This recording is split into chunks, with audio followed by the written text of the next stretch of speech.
Olá, amigo internauta, Portal Sustentabilidade, mais uma vez aqui na Flix TV. E hoje o nosso programa traz um convidado muito especial, um amigo já de longa data, Dr. Roberto Zeballos. E aí, Zeballos? É uma satisfação estar aqui com vocês. Eu estou com um projeto que eu acho legal dividir com todos os internautas, para a gente ter uma consciência, isso é baseado em ciência, que nós temos mais influência sobre a nossa realidade do que a gente imagina. E tem uma série de exemplos que suportam isso. Então nós vamos falar sobre a humanização da medicina, o atendimento, o acolhimento do paciente. Ótimo. Então, o que a gente vê agora, de 20 anos para cá, que tem a vantagem que foi a globalização, mas essa globalização acabou determinando alguns parâmetros que quis uniformizar todas as condutas médicas, como se todos fossem iguais. Num primeiro momento, isso é útil porque dá uma primeira direção para o médico que não conhece o paciente. Sim. Mas depois você analisar um cara de raça negra, barrigudo, que toma cerveja, da mesma idade, com outro, que tem hábitos completamente diferentes, que tem um nível social diferente também, o que acontece? Alimentação diferente. Alimentação diferente. Você pega pessoas de raças diferentes e supõe que o tratamento e a conduta é a mesma. É a mesma. Então, por exemplo, você tem alguns protocolos hoje em hospital que são feitos para 80% dos pacientes. Poxa, eu que tenho 7.000 pacientes na minha clínica, quer dizer, você tem 20% desses que são 1.400 que estão completamente fora e o tratamento está totalmente inadequado. Isso é bom para um guia inicial. Agora, outra coisa que está acabando e levando insegurança e acabando com a arte de fazer medicina é a falta de contato no olho, é a falta de sentir o que teu paciente está precisando. Porque uma dor de cabeça numa pessoa que chega e fala, eu estou com dor de cabeça aqui na nuca, mas eu estou com um problema com meu filho, é uma. Uma dor de cabeça, uma pessoa que está com dor embaçada, é outra completamente que está com a vista embaçada, é outra completamente diferente. Isso só o contato no olho. Você deixa o teu paciente falar. E uma boa medicina, você tem que gostar de pessoas, isso é fundamental, tem que estar interessado em resolver o problema do paciente, não tem que olhar que está acabando o seu plantão. Sim. E ter paixão. E aí você, na entrevista que você faz com o paciente, no exame físico detalhado que você faz com o paciente, sem pressa em atender, sem procurar o protocolo para ver em qual que ele se encaixa, você faz uma medicina diferenciada. Por outro lado, o paciente está ficando digital. Ninguém olha mais o paciente, ele olha o exame, olha aquilo, ninguém examina o paciente. Isso está levando muita insegurança. Leva muita insegurança para o paciente, porque aí começa a achar uma margenzinha, sugerimos investigar isso, quando vê o paciente fica inseguro, já vai um monte de gente no consultório achando que está com câncer de pulmão, porque alguém mandou investigar e ninguém olhou, ninguém conversou, ninguém viu. Zeballos, essa tua visão que é moderna e maravilhosa, né? Ela está permeando um grande grupo de pessoas, de profissionais na medicina. Como é que você está enxergando isso? Mais no Brasil, em outras partes do mundo? Como é que você está enxergando essa nova dinâmica? Então, nos Estados Unidos, que era uma medicina considerada espetacular, essa medicina de emergência caiu muito na humanização. Então, eles estão contratando pessoas de outros países, o médico está ficando um funcionário do hospital, e por isso que eles desenvolvem uma série de códigos para quando passar um paciente para o outro médico, ele tem lá um código, mas isso nunca vai substituir o mesmo médico avaliando o paciente. Então, o que está acontecendo? A medicina hoje está querendo acabar com o médico, aquele médico de família, aquele médico que faz diagnóstico, aquele médico que coordena, mas ao mesmo tempo... Dos romances, exatamente. Queria visitar um casebre e ficava 2 dias quase que do lado do paciente. Está acabando com isso, tanto que nos Estados Unidos agora você pergunta quantas pessoas querem ser médico, ninguém, porque eles vão ser assalariados das grandes instituições. Então o que eu quero dizer é que quando você não tem humanização na medicina, que significa você perguntar para o seu paciente, conversar, pergunta como está o dia a dia dele, como ele está dormindo, e só um pouco de atenção, pouca gente sabe, mas carinho e amor cura paciente sim. Os remédios funcionam melhor quando você acredita no seu médico. Isso tem estudos dos genes placebomas, que daqui a pouco eu já explico o que é o placeboma, Mas isso não está ocorrendo mais. Aí pergunta por que eu tenho um monte de pacientes, é porque eu trato com carinho e atenção, e tem alguns médicos com isso, fazendo essa nossa filosofia. Mas se você prestar atenção, respondendo a tua pergunta, essa falta de imunização só serve para medicina emergencial. E às vezes a pessoa erra o diagnóstico porque supervaloriza um exame digital. Mesmo assim, aumenta o erro se você não faz o tradicional. Entrevista. Ele aposta mais na tecnologia e menos na sensibilidade dele. E erra. Você tem a tecnologia é maravilhosa quando bem indicada. Então tem que ter a hierarquia que é entrevista, exame físico, aí você faz exames complementares. Esses exames complementares é que avançaram muito e tem muita gente hipervalorizando. Só que eu já já peguei um monte de exame em lugares maravilhosos, que entrou na estatística, errados, e eu sabia que estava errado porque era incongruente com o meu exame físico, com a minha entrevista. Então, o que eu acho que está faltando é contato no olho, está faltando pegar na mão do seu paciente, está faltando você escutar o seu paciente, porque aí tem um fator que quando você confia no seu médico, você ativa um grupo de genes que foi descrito recentemente, há 6 meses, chamado placeboma. O que é o placeboma? As pessoas descobriram que quando a pessoa está tomando um placebo, acreditando que é remédio, ele tem que acreditar. Ele ativa um grupo de genes, que estão cada vez aparecendo mais, e esses genes liberam substâncias, alterações farmacológicas, com propriedades curativas. Eu já posso inferir esse raciocínio.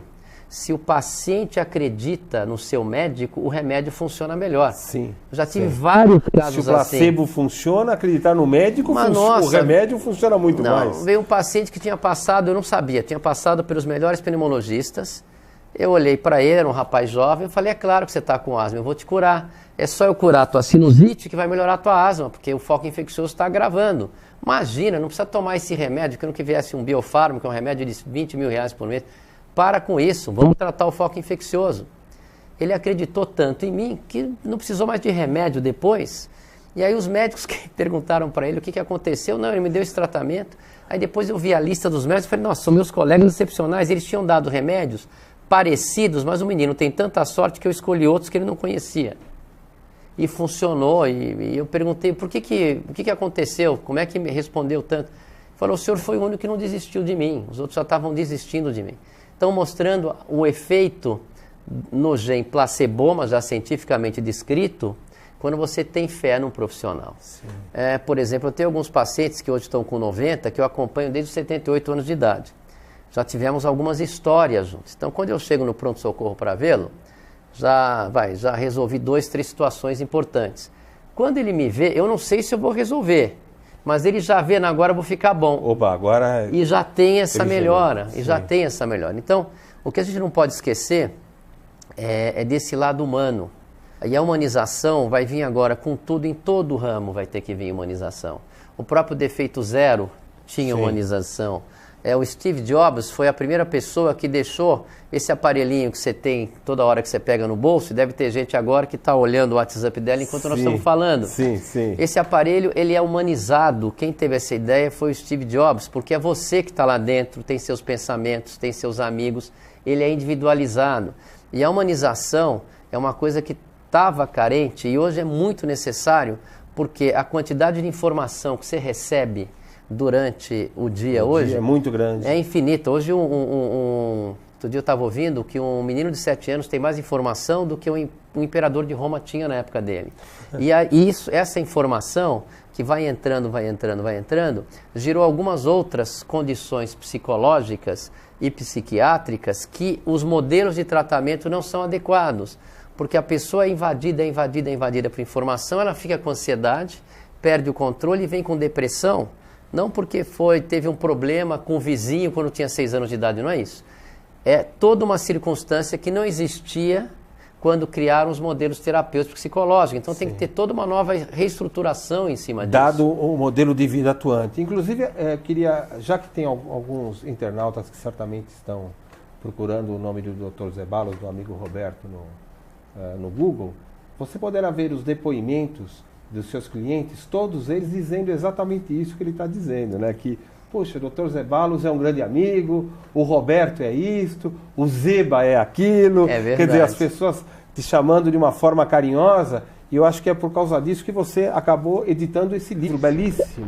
Esse livro foi o seguinte, a história dele é interessante. Desejo, logo realizo. Esse livro é o seguinte, esse livro é bem atual, que eu acho que acredito que a grande revolução desse século não é o homem chegar a Marte.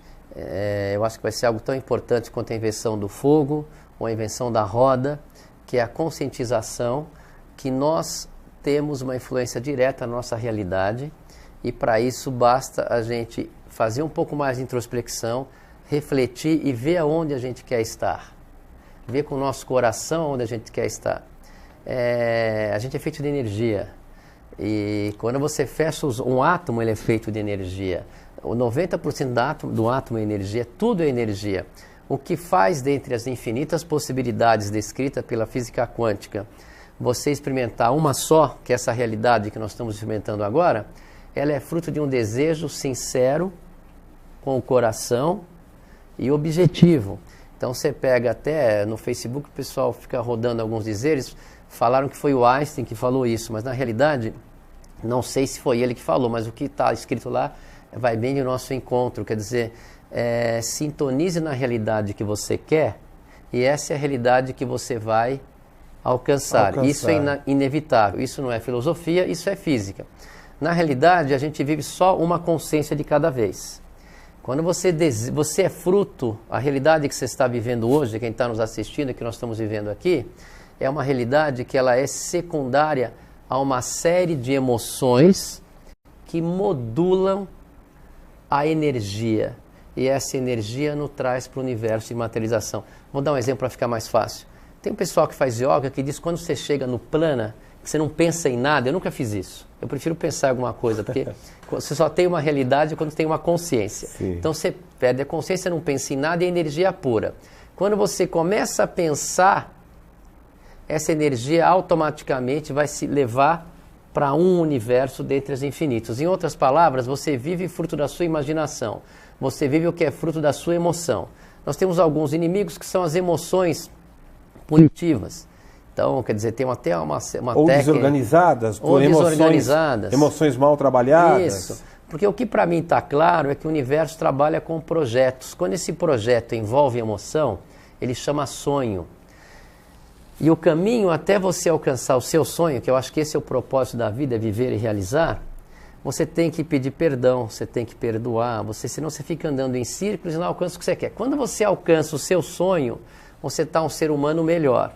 Aí dá aquela angústia porque você tem que viver mais alguma coisa. E o objetivo é você ir evoluindo, se sentindo melhor, se desprendendo um pouco da vaidade, mas enquanto for vaidoso, aproveite a sua vaidade. Até o momento que se ela ficar nociva, você tem que transcender essa vaidade. Sim. Então...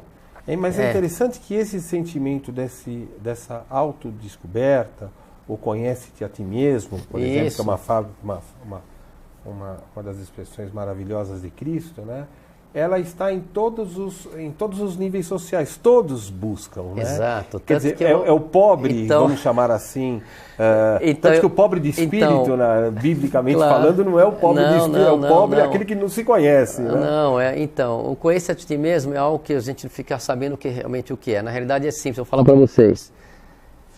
Viva o que você tem vontade de fazer e veja com a experiência. Se for uma experiência que fez você sentir-se mal, não repita.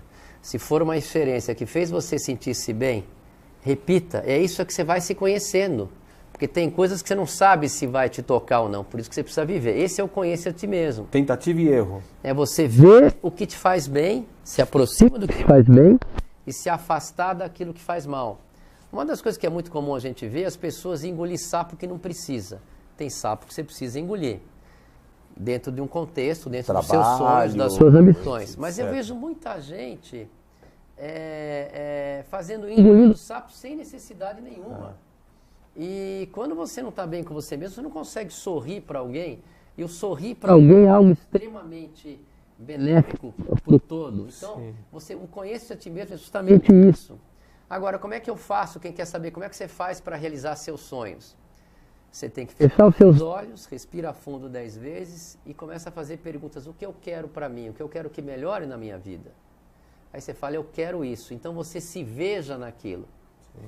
E assim que funciona. Essa é uma lei da física, isso é o universo. Eu queria até dar um depoimento, porque pode ser que isso sejam palavras, pode parecer ao internauta, palavras que ele esteja dizendo para parecer agradável, mas antes de iniciar o programa eu ouvi aqui se concentrando e fazendo a sua própria oração, digamos assim, bom, eu quero fazer um programa bom, eu quero dar um depoimento legal, quer dizer, você buscando esta energia, né, dentro de si. Você faz isso também no teu atendimento com o paciente, no momento de um que você está de tensão, como é que isso funciona no teu dia a dia? Não, muitas vezes é automático. Quando eu estou no consultório, não sei se já fica uns e-mails, eu dou uma respirada profunda, solto o ar e vejo como é que eu posso te ajudar. E nesse exato momento, não sei se alguém já viu aquele filme Sem Limites, que o cara toma um remédio e ele em frações de segundos, ele é com Bradley Cooper, sim. Em frações de segundos ele enxerga. E às vezes o paciente entra no consultório, às vezes a caneta que ele está usando, às vezes a roupa que ele está usando, eu já vi tanta gente nesses 25 anos, ou até um pouco mais, que você já faz uma previsão do comportamento, às vezes é capaz de eu saber, se ele falar que está com dor de cabeça na nuca, eu já sei exatamente o que está acontecendo com ele, sim. Em cima das expectativas dele. Sim. Mas eu já entro automaticamente nisso, que o meu objetivo, eu sempre peço todo dia, é tomar a melhor decisão para o meu paciente. E às vezes dois pacientes com a mesma doença, a melhor decisão para um é diferente não é a mesma para o outro. Que é isso que a gente está falando de humanização. Então, isso acaba ficando automático. Aliás, eu vou até fazer uma brecha aqui. Que você Lógico. Falou. Eu vou, logo vai ter meu blog, eu vou escrever um livro contando essas experiências fantásticas que tem até no livro. Porque tem algumas aqui nesse livro, né? Que são verdadeiros milagres, mas tudo com respaldo. Que eu vou fazer, meu próximo livro vai ser os detalhes do budismo, cristianismo, cabala. Eles vão colocar alguns ditados e eu vou colocar a minha explicação quântica e vou colocar o exemplo prático de de cada uma dessas explicações. Por exemplo, vai uma coisa bem sincera, bem sintética. A gente vive frequências, cada universo tem uma frequência de energia, o que eu estou falando é física. Dentre os infinitos que ocorrem simultaneamente, cada um tem uma frequência. É possível você mudar a tua realidade. Nós podemos fazer um exercício de acabar esse programa e um monte de gente que está vendo a gente se sentir melhor, se eles quiserem se sentir melhor. Mas, por exemplo, tem algo que você muda de realidade ou de universo, de frequência de ontem espontaneamente. Quando você muda, tudo muda. Então você pega a música do Vinícius de Moraes, a letra. Então você põe, tudo fica mais lindo por causa do amor. O amor é um sentimento que muda a realidade. Você olha tudo mais colorido. É uma energia, né? É uma energia, você consegue mudar. Agora, você tem várias técnicas que você pode respirar fundo e se ver bem, sem se preocupar com bobagem. É fácil eu falar, às vezes a pessoa aí não vai conseguir fazer em casa, mas esse é o grande... eu quero um dia deixar um legado, não sei, sou ambicioso do ponto de vista do bem, mas eu quero um dia, essa experiência que eu tenho, que eu consigo aplicar na minha vida, que eu consigo ver nos meus pacientes, que realmente... se conversar com eles melhoram mesmo quando a gente acredita no que eu estou falando. Evidentemente eu sou científico, eu estudo, na hora eu consulto um site onde tem mais de 600 livros de medicina, eu faço a minha hipótese diagnóstica, vou no site, vejo se não for isso o que pode ser, faço uma medicina, não abrindo mão de tecnologia, mas nunca esquecendo do ser humano. Então, nesse livro... Até porque ele é o maior ser do universo, né? Até que quer dizer, é a melhor máquina até que se prove o contrário, né? Exatamente. E, por exemplo, eu queria fazer uma analogia com a época, com esse movimento que eu chamo de movimento despertar, você pode e não sabe, mas seria um movimento quântico, mas o meu objetivo é massificar essa consciência. E quando você fala em física quântica, muitas pessoas se fecham achando que é algo complicado. Então, eu vou batizar esse movimento de o despertar você pode e não sabe. Quando você quer ensinar para essas pessoas como conseguir respirar fundo e visualizar aquilo que você quer. Se perdoar, pedir perdão. Eu já vi outras pessoas que estão nessa linha, vi trabalhos em que agradeço o que você tem porque você sintoniza a tua frequência que você vai continuar recebendo, ao invés de reclamar. Quando você reclama, você vai estar no universo onde fatalmente você vai ter mais coisa para reclamar. Você não está no assertivo, né? Exatamente. Você está do lado errado. Exatamente. Então, nesse movimento que a gente quer, nós podemos fazer uma analogia, vai ter via teve o Renascimento, o Iluminismo, teve a Revolução Industrial. Então vamos fazer uma analogia. Hoje a maioria das pessoas que estão conversando, tem alguns que já estão mais espiritualizadas, mas que estão nos assistindo, vamos dizer que ela não tem essa consciência, que ela tem uma influência maior na realidade do que ela imagina. Vamos fazer uma analogia com a escrita, com o alfabeto, que na Idade Média ninguém sabia escrever, era mais o clero. Imagina que um escravo na Idade Média encontrou com outro e um conversando com o outro. Você não vai acreditar que aconteceu comigo. Tinham duas pessoas e eles falaram que iam adivinhar o meu pensamento. Aí eu contei o segredo para um. Ele pegou um pedaço de madeira, sujou esse pedaço de madeira, mostrou para o amigo sabia o que eu estava pensando. E sabe o que ele me falou que era isso? Que era a leitura, que era o alfabeto. Então, naquela época, um escravo ficava tão chocado de saber que era possível você passar informação num pedaço de madeira, que nada mais é do que uma escrita. Sim. Eu acho que hoje as pessoas ficam um pouco chocadas. Não, eu não tenho tanto controle pela nossa realidade assim. Sim. Eu já conversei, que sempre não é por acaso. Elas estão tecnológicas demais e esquecendo essencialmente que é um ser por exemplo, que bobagem, como é que você consegue determinar? Deixa isso na mão de Deus, ou isso está fora do meu controle? Não, nós temos sim uma influência importante. Eu conversei uma vez com aquele que está naquele filme Quem Somos Nós, com a Mitty, um professor de física. Toda vez que ele vem em São Paulo, eu acabo almoçando com ele sem querer. Ele está naquele filme O Segredo também. O Segredo. E ele também está no Quem Somos Nós, mais uma nova evolução. Mas toda vez eu converso com ele, ele fala, não, nós temos uma influência assim, mas não é tão grande quanto você pensa, doutor. Eu falei, talvez então comigo as coisas funcionem mais intensamente, porque um dos meus objetivos é sempre me realizar e ser feliz e ter muita saúde. Mas para eu estar me realizando e sendo feliz, eu tenho que resolver os problemas das pessoas. Tem que transformar isso para os outros. Eu não sei, aí já estamos especulando, para quem está nos assistindo, mas eu não sei se eu estiver ajudando um monte de gente, o meu objetivo, isso é pura especulação. O que eu falei até agora era a ciência, mas especulação é uma coisa que eu fico pensando. Por que para mim as coisas acontecem com muita facilidade quando eu desejo com o coração?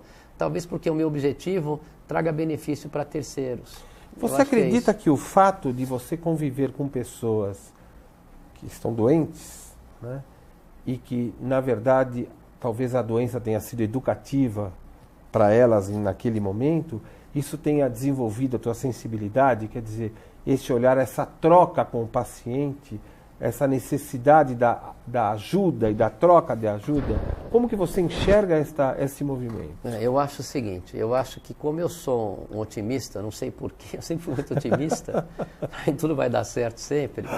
Quando eu vejo uma pessoa, principalmente aquelas mais melancólicas, eu procuro mostrar, eu já enxergo um lado otimista para ela.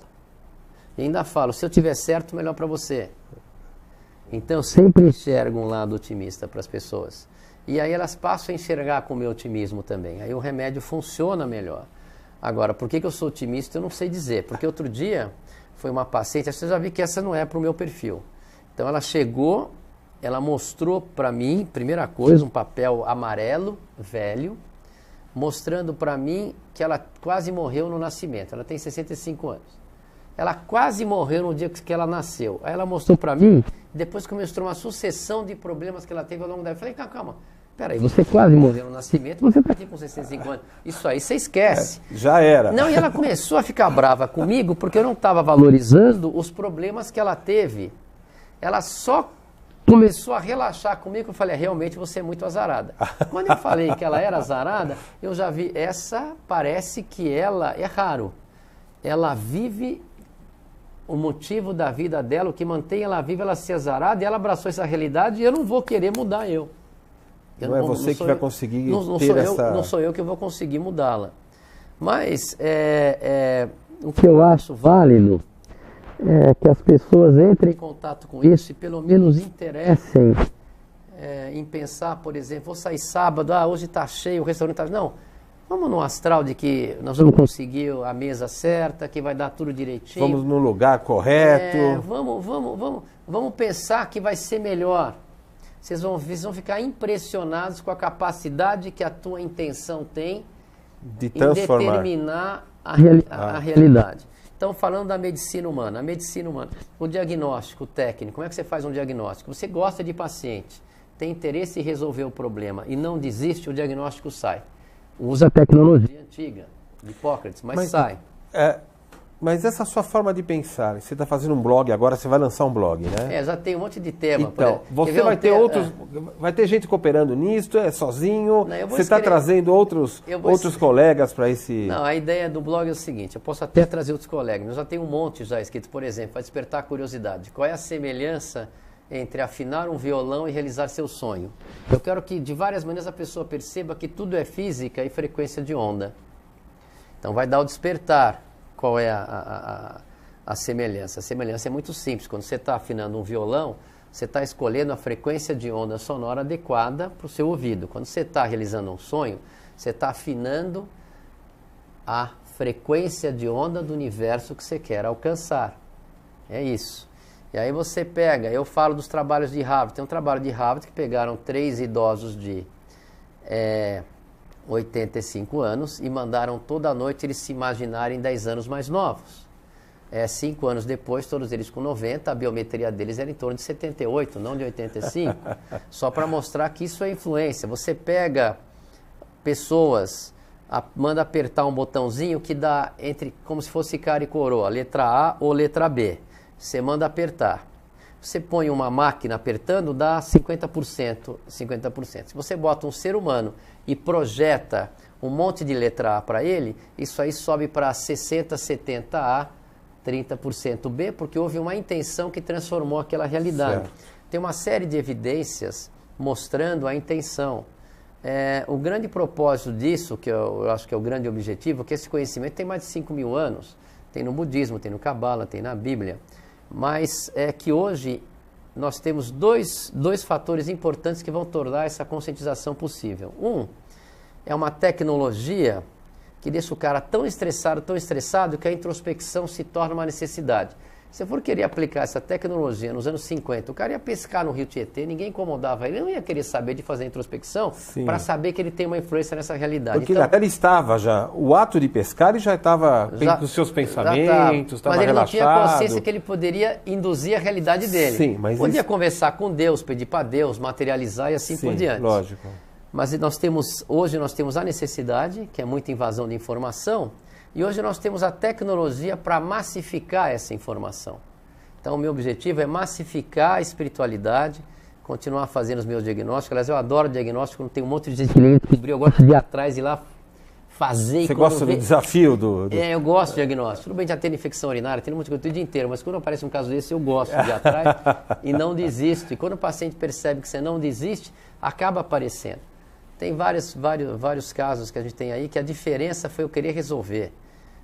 Quer dizer que o objetivo do seu blog será massificar esta visão da espiritualidade? Alertar as pessoas, porque não vão conseguir fazer com que elas aprendam desse jeito, eu vou ter que fazer um workshop, ter que fazer uma outra coisa, mas alertar as pessoas que elas têm mais influência na realidade delas, e isso inclui saúde, isso inclui sucesso profissional, e elas sempre têm que buscar paz de espírito, saúde, felicidade e com muita realização profissional. Que o propósito da vida, a gente não pode desperdiçar um segundo.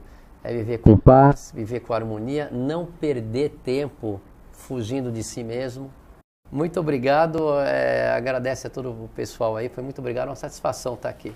Seba, a obrigado, gente se vê de novo. Vamos lá, claro, com prazer imenso. Amigo internauta, encerramos mais um programa Sustentabilidade com esta figuraça, que é o Dr. Roberto Zeballos, e em breve nós retomamos com um novo tema. Um grande abraço.